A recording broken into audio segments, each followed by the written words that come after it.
For the Pathfinders Citizenship Honor, 10 famous places in the United States. Beginning with Independence Hall, where two important documents were presented at different times. First, the Declaration of Independence, and later the Constitution of the United States. The next place we're going is New York Harbor to find the Statue of Liberty. It represents immigration and welcoming people who need a new country. It's right by Ellis Island. From the Statue of Liberty over to Mount Rushmore, made as a tourist trap to bring people to the state of South Dakota. If you can name all four of those presidents, you are allowed to give yourself bragging rights.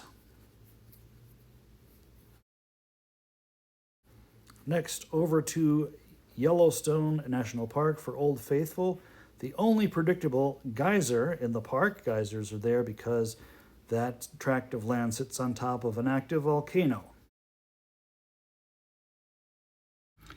Only two states in the United States were their own independent countries before joining up, and one of those was Texas. Texas won its independence from Mexico in its own war, the most famous battle of which was here at the Alamo. Next, over to the Grand Canyon National Park, where you see a great big rut in the ground. Lots of geological history here and some history of adventure as well.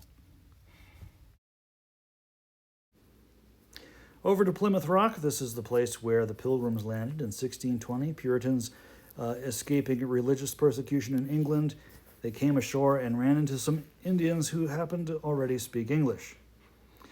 From there, we go over to Washington, D.C. Washington, D.C. was built specifically as the new capital for the fledgling United States.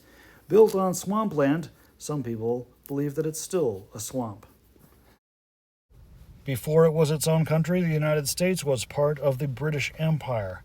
Much of the early events of the Revolutionary War took place in colonial Boston, and some, not all, of those events are listed on your screen. It's a period of history I very much enjoy.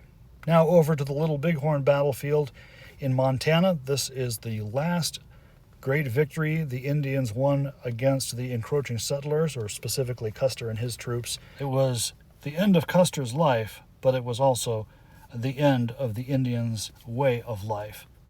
Thanks for watching.